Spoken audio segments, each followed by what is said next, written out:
Double D wrestled with a nightmare. It took everything he had to keep the injured monster from descending down upon him. D didn't know it, but the creeper could have ended the standoff at any time.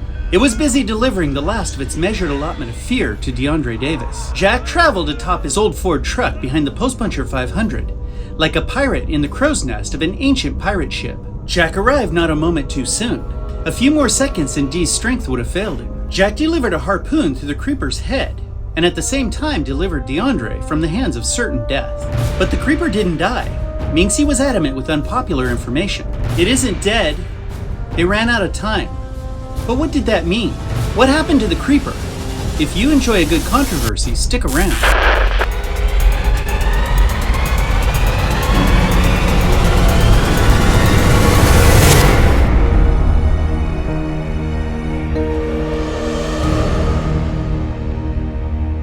It looks dead to me, Jack contested. After all, he had just pierced it with a harpoon more than 15 times, and he watched the fire go out of Dante's eyes. The creeper's husk drew over its face, and it stopped moving. Jack was certain that he had finished off the creature that finished off his son. Yet Minxie made a bold, uncomfortable claim. It wasn't dead. She dreamed things, and recently her dreams produced what seemed to be pretty complete information about the creeper. At the very least, she was sure it wasn't dead. Earlier, when she met Jack out on the country road, she warned him that he couldn't kill it. It didn't matter what he did, it would be back in 23 years, and 23 years after that. Jack was sure the creeper was dead. Minxie was sure it wasn't. Who was right? What actually happened on that warm spring Wednesday of 2001? Well now, that depends on how you define it.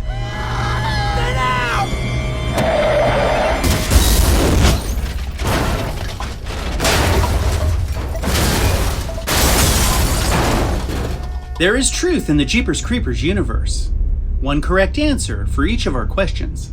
We always seek truth, but truth can be elusive. How can truth be defined in fictional cinema? Is truth always what we see? How do we even begin to define truth in fiction? To quickly define it, we can label fictional truth as something proven beyond a reasonable doubt within a fictional world. If we apply this measure to the ending of Jeepers Creepers 2, what truths are present? The creeper isn't dead. It ran out of time to feed, and it will return again in 23 years. We can also assume that the Jacks aren't jacking with us, and what hangs on the Taggert's barn wall is all that remains of the creeper from 2001. If there were any doubts, the lingering birds would quickly discredit those doubts. The creeper didn't die. It ran out of time. It'll return again, and the Taggerts hung what was left of it on their wall. That's the extent of what we know as truth in the Jeepers universe. Everything else concerning the end of this disturbing sequel is speculation. Nothing more than popular belief. What if I told you the creeper doesn't hibernate, but rather it's wide awake and just as dangerous as it is for 23 days, with one exception. It can't feed. What if I told you it wasn't coming back to the body it once inhabited? Would those be violations of known Jeepers Creepers truth? Not at all, which means they're possibilities. Let us tell you a story of April 11th, 2001, and what really hung on Jack Taggart's barn wall.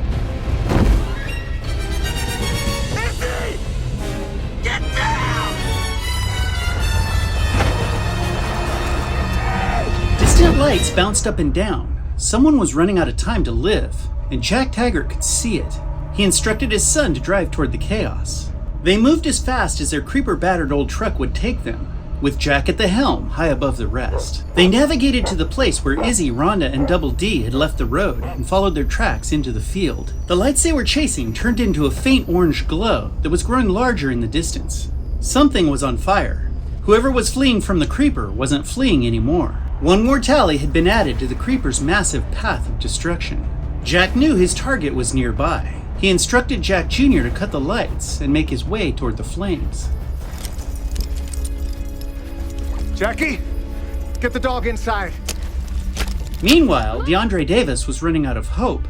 Whatever was chasing them was chasing him. He couldn't believe this was how it ended.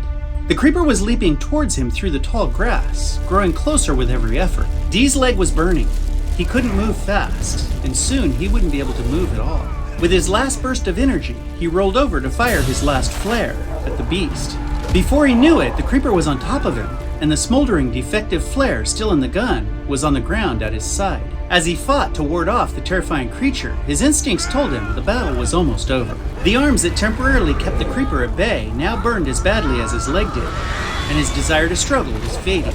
There was a loud noise, and a monster recoiled. It went down and laid helpless before the man it inadvertently destroyed. Jack lost count of the number of times he thrust his anger into the creature. Each time the harpoon entered the creeper's battered torso, hate rolled away from the one it had consumed. Nothing in the world felt better to Jack than ending the monster that had broken his heart. But this narrative tells a story that's well known. What would have happened if the creeper had remained healthy?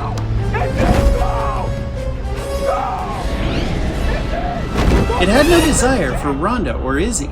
It was hyper-focused on a special prize. It would have taken what it wanted from Dee, and they would have become part of one another spiritually. Shortly thereafter, it would have gone underground and surrendered its freedom for the next 23 years. But that isn't what happened.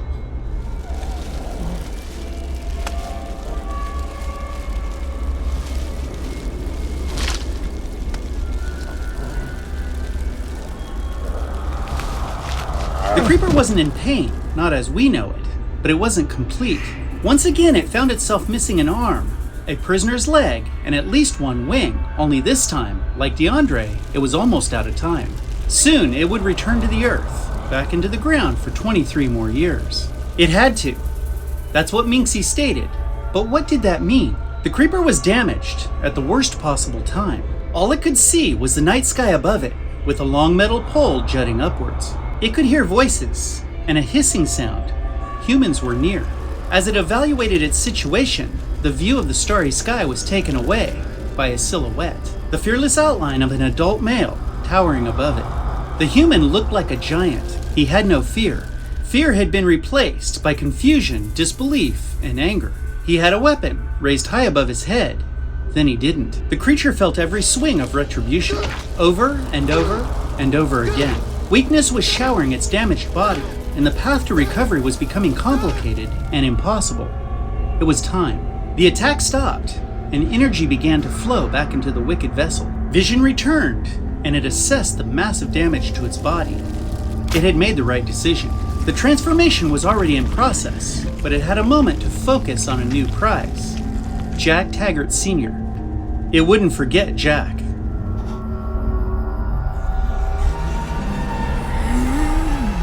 It would remember DeAndre Davis, the object it wanted above all others during that term to reform. It would track him above on the Earth's surface while it waited. It would wait for him, and it would remember and savor the fear on his face. Did he know? It didn't matter. He was already chosen, and he would serve as the second most important objective of the next reformation term. But now, there was another more important priority: the farmer.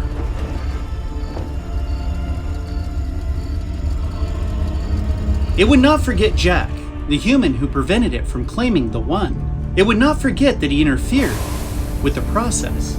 It wouldn't forget that he damaged and defaced one of its own. It wouldn't forget that he made it look weak. It would remember everything, and it would right the course that was changed by one man. It wouldn't forget Jack. The physical process of transformation brought change. It was the closest thing to pain that the creature could experience. The end of reformation. Its eyes blazed out, and it captured every nuance of the human standing over it. He was the adversary that caused an early end to reformation. It would visit him first the next time it traveled to the surface of the planet. It would make sure to see him first.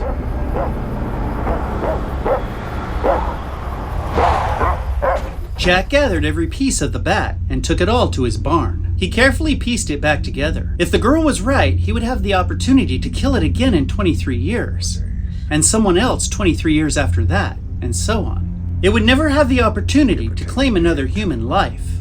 He would make sure of it. And in the meantime, it would be on display like a sideshow freak to humiliate the creature and remind Jack that whatever it was, it could be defeated by man. So what was on the barn wall? I promised controversy.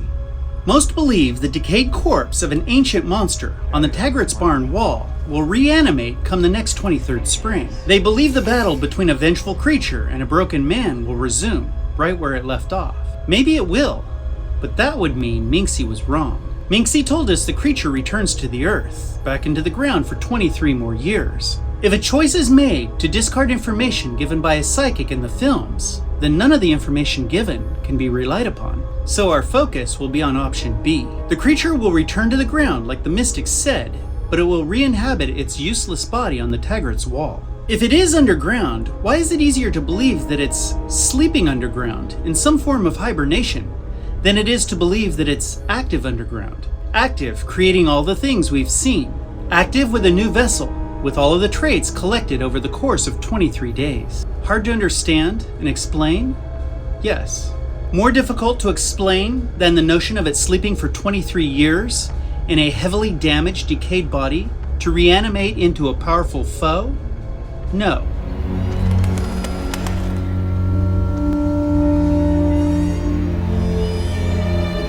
What's on the Taggert's wall is nothing more than what used to be the Creeper, an abandoned vessel devoid of value to the creature.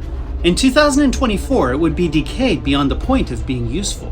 And if it could reanimate from what was left, where would the energy and source of fuel come from? It would be the 23-year-older version of the heavily damaged entity that Jack thought he killed in a field.